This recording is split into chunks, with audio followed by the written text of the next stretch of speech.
Bonsoir mesdames, bonsoir messieurs, chers amis. Écoutez, j'ai beaucoup de plaisir à vous retrouver maintenant pour la 3e fois et à ouvrir cette nouvelle année avec vous. Avant tout, je tiens à remercier chacun d'entre vous pour votre travail, pour vos prises de responsabilité, pour votre engagement. Je mesure combien vous participez au développement de la ville, combien vous contribuez au lien social. Je vous remercie. Je crois que ce soir, nous partageons tous le fait d'aimer Saint-Quentin, d'aimer notre ville comme elle est et d'avoir la forte envie de la voir progresser. Je suis fière d'être maire de Saint-Quentin, je suis fière d'être entourée d'une équipe qui agit quotidiennement au service de l'intérêt général des Saint-Quentinois. C'est passionnant d'être à votre écoute, d'être à l'écoute de vos besoins et de vos attentes. Et je dois aussi vous remercier parce que chaque jour, sur le terrain, ou bien en me l'écrivant, vous me témoignez votre soutien et vos encouragements, et ça me donne encore plus de force pour pouvoir avancer. Alors c'est vrai, quand on est maire, on ne compte pas ses heures, et c'est le cas. D'ailleurs, je dois vous dire, je ne m'ennuie jamais. Mais avant tout, ce que je souhaite, c'est de faire avancer les dossiers pour Saint-Quentin, en étant sur le terrain, bien sûr, mais en passant du temps aussi dans mon bureau, parce qu'il faut élaborer, il faut travailler, il faut réfléchir pour avancer sur les dossiers dans de bonnes conditions. Être maire, pour moi, est un engagement de chaque jour. J'ai toujours eu à cœur de servir l'intérêt général, j'aime cela. J'exerce donc ces fonctions avec enthousiasme, avec volonté, et je sais pouvoir compter sur une équipe d'élus solides au service des Saint-Quentinois. Soyez-en sûrs, avec les élus ici présents derrière, nous sommes déterminés à avancer pour Saint-Quentin. 2018 s'ouvre et les défis sont importants. Notre ville, pour gagner le pari de demain, ne doit pas se laisser au fatalisme ambiant, ne doit pas se laisser aller. Vous vous déplacez, je suppose, tout comme moi, dans un certain nombre de villes, et n'êtes-vous pas fiers quand vous rentrez sur Saint-Quentin? J'étais, il y a quelques jours, au Congrès des maires de France, et je partageais un certain nombre d'idées avec des maires de villes moyennes qui me faisaient part de leur désespérance de voir leurs rues et places désertées par le commerce. Serions-nous plus en difficulté qu'ailleurs? Moi, je ne le crois pas, et se lamenter ne fera pas avancer les choses. Alors c'est vrai, le monde qui est le nôtre est en pleine mutation technologique, économique. Il est d'ailleurs inutile de penser que la ville d'hier et d'aujourd'hui sera la ville de demain. Nous ne pouvons pas refuser les changements liés au progrès. Il nous faut donc se préparer aux mutations, aller à l'essentiel, avec confiance, tous ensemble.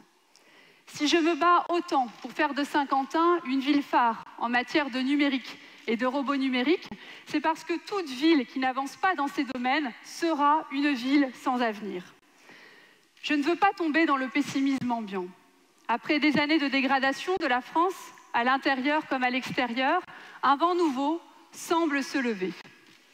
Je crois qu'il faut l'accepter et qu'il faut faire valoir nos attentes. Notre devise nationale est liberté, égalité, fraternité. La ville a besoin de la solidarité nationale, de l'égalité et de la fraternité. Si les bonnes volontés et l'engagement ne font pas défaut, nos projets, ceux de Saint-Quentin, doivent être mieux soutenus qu'ailleurs, car la ville de Saint-Quentin a moins de moyens. J'attends donc de l'État, cher Monsieur le Préfet, et de la région, les chefs de file dans le domaine de l'emploi et des entreprises, qu'ils s'investissent pour le Saint-Quentinois.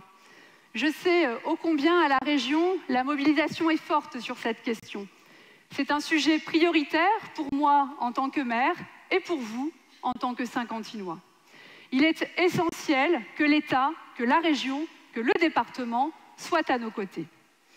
C'est pour cette raison que j'ai choisi de candidater, cher Monsieur le Préfet, et nous aurons dans quelques jours une réunion avec Madame le sous-préfet auprès de l'État, pour que Saint-Quentin bénéficie d'un contrat de ville moyenne, c'est-à-dire de fonds pour soutenir les projets de Saint-Quentin, tout simplement pour nous permettre d'avancer. Les villes moyennes, comme la nôtre, la ruralité, n'ont pas les mêmes caractéristiques que les grandes métropoles. Alors, il nous faut un plan national. À Saint-Quentin, nous avons fait le choix pour 2018 d'investir sans augmenter les impôts. Je ne vous cache pas une baisse des recettes de la ville. La période est à l'économie. Les budgets sont serrés, mais je tiens à ce que nous continuions à avancer et à investir dans la ville. En 2018, nous allons investir dans les quartiers. Des projets importants se concrétisent pour vous. Je tiens à la présence des services publics dans chaque quartier. Pourquoi ? Parce que je pense qu'il est important pour les habitants d'avoir des points de référence accueillants au plus près de chez eux. C'est pour cela que nous construisons le centre social Saint-Martin, dont le chantier avance remarquablement bien. C'est pour cela que je tiens aussi à la construction de la salle de spectacle et de théâtre sur la cité de Vermont. C'est aussi pour cette raison qu'avec les élus et les habitants du Faubourg d'Ille, nous engageons la rénovation de l'ancien casino Jean qui rit, Jean qui pleure dans le Faubourg d'Ille pour en faire une maison de service à la population. Investir dans les quartiers, c'est aussi entretenir nos routes et nos chaussées. Et dans ce domaine, nous aurons des investissements à faire en 2018. Et puis, il y a notre volonté de faire disparaître les friches. Les friches nuisent à l'image de la ville et elles nuisent aussi à votre qualité de vie. Je maintiens qu'il est indispensable de traiter ce problème pour encourager les investissements.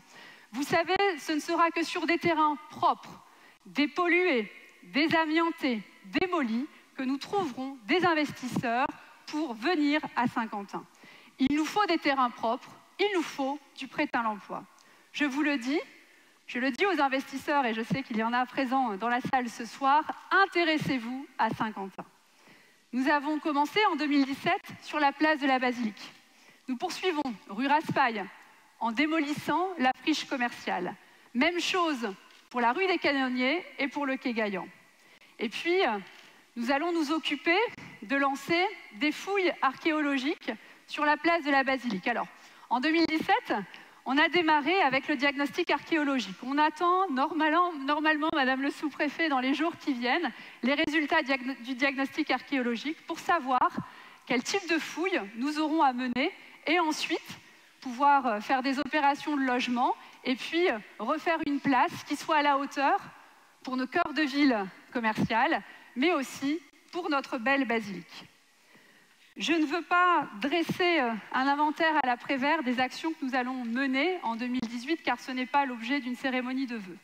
Mais je veux vous redire combien la mobilisation est forte, celle de cette équipe municipale, pour traiter des questions de vie quotidienne, mais aussi de sport, de culture, de patrimoine, avec la mise en valeur de l'art déco, de l'animation de la ville pour la rendre encore plus dynamique et accompagner les commerçants et les activités.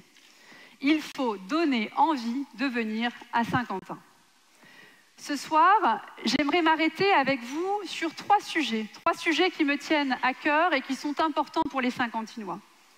Le premier, c'est l'éducation, l'importance de l'école. J'en profite pour saluer monsieur l'inspecteur d'académie. Dans notre ville, ne fermons pas les yeux. La pauvreté ont un impact. L'échec scolaire est présent. C'est pour cette raison que l'éducation doit être une priorité pour tous.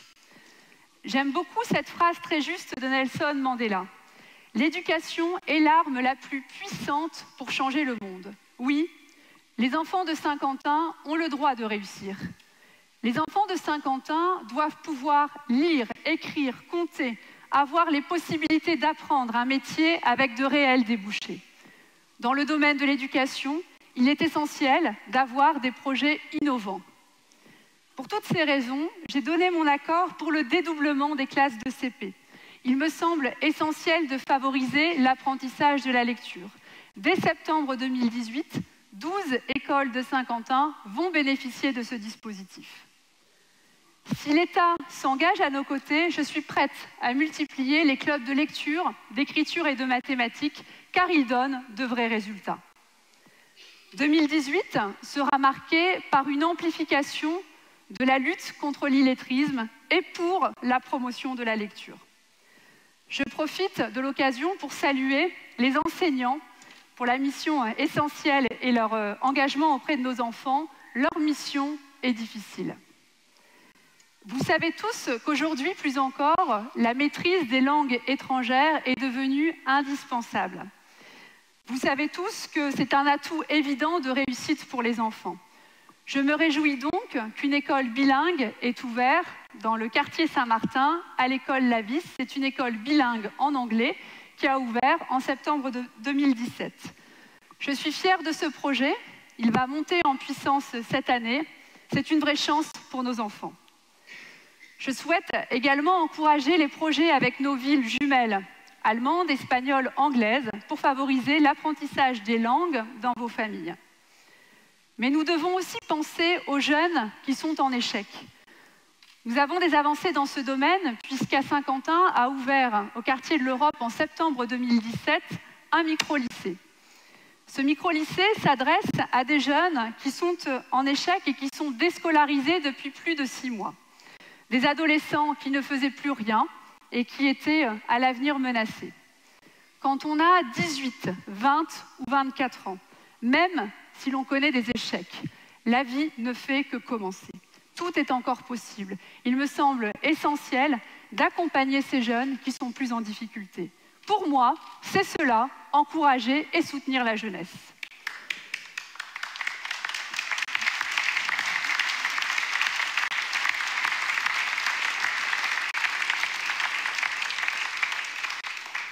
Enfin, toujours sur le domaine de l'éducation, les Saint-Quentinois se sont mobilisés pour répondre à notre consultation sur les rythmes scolaires. Nous avons 1402 réponses. Les Saint-Quentinois veulent, à 89%, le retour à la semaine des 4 jours. Dès septembre prochain, les enfants de Saint-Quentin iront donc en classe les lundis, mardis, jeudis et vendredis à la demande de la population. Durant le premier semestre 2018, nous allons travailler avec les services de l'éducation nationale, avec nos partenaires associatifs, pour organiser et proposer des activités aux familles les mercredis, en soirée et pendant les vacances scolaires. On ne perd jamais de temps quand on consacre de l'énergie à accompagner les enfants, car ce sont eux les adultes de demain. Le deuxième sujet que je veux aborder, c'est notre volonté de lutter contre l'isolement et notamment celui des seniors. L'isolement des seniors ne se voit pas et pourtant il est bien présent. Si l'on vit de plus en plus longtemps, on vit de plus en plus seul. Je pense qu'il n'y a pas de fatalité. Nous avons la volonté d'œuvrer pour respecter nos personnes âgées.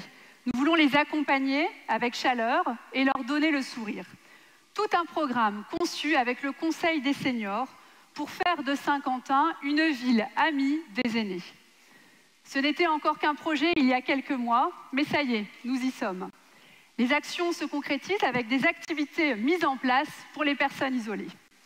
Nous avons vécu une semaine formidable de mobilisation pour proposer des sorties sous le label « Viens, je t'emmène » du magazine Notre Temps. Les personnes âgées ont pu sortir de chez elles pour aller jouer, danser, visiter.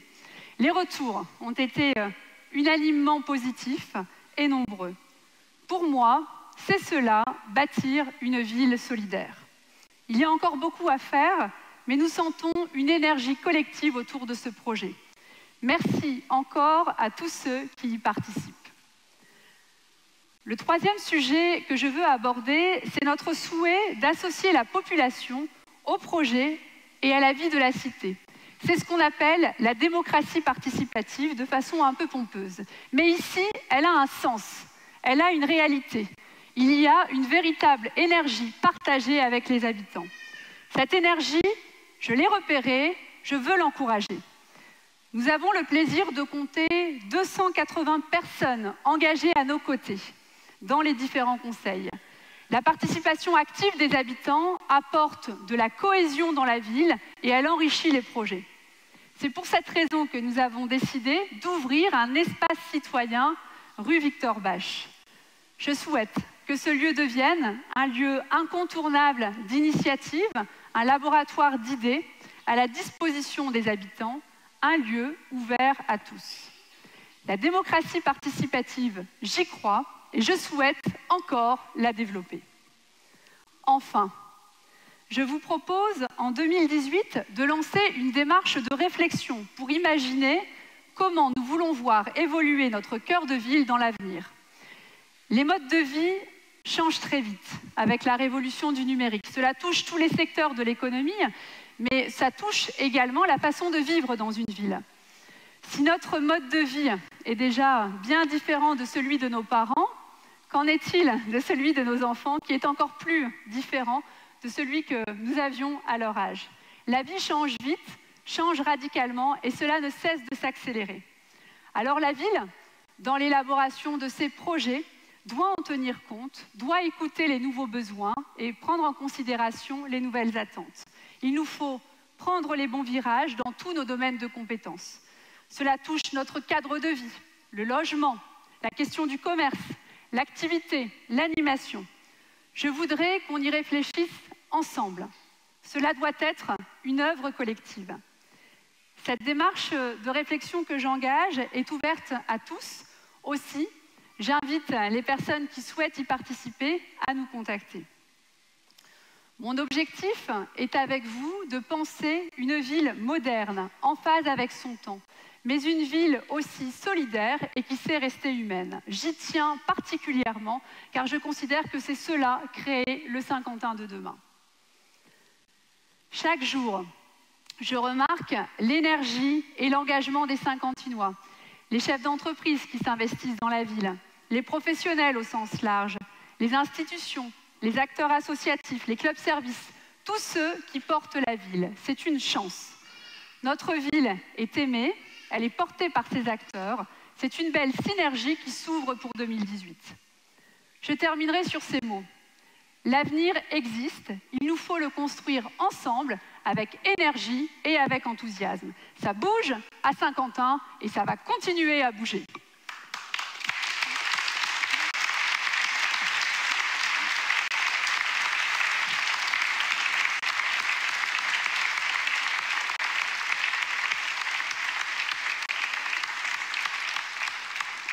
Je voudrais remercier chaleureusement toute mon équipe municipale réunie autour de ces valeurs de fraternité et de solidarité.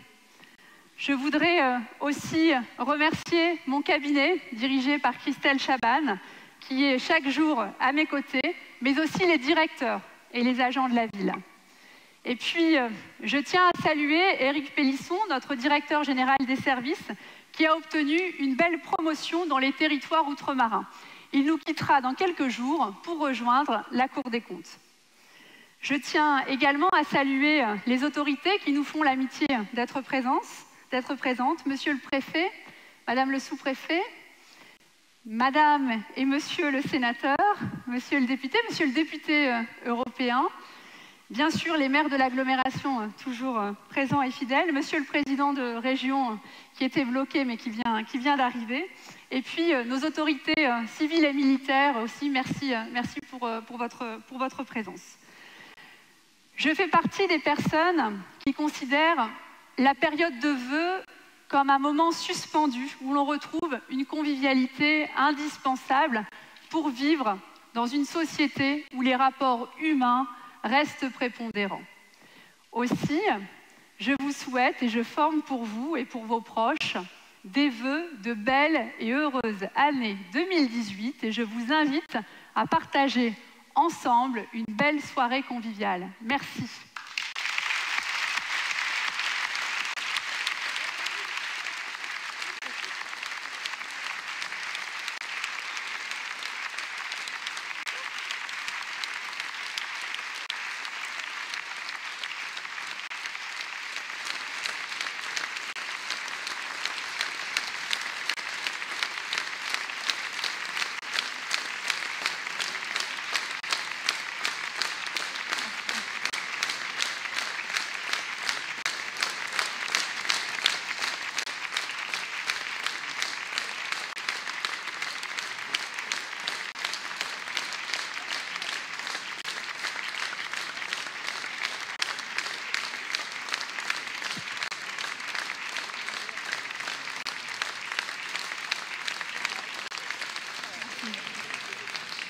Merci, belle soirée.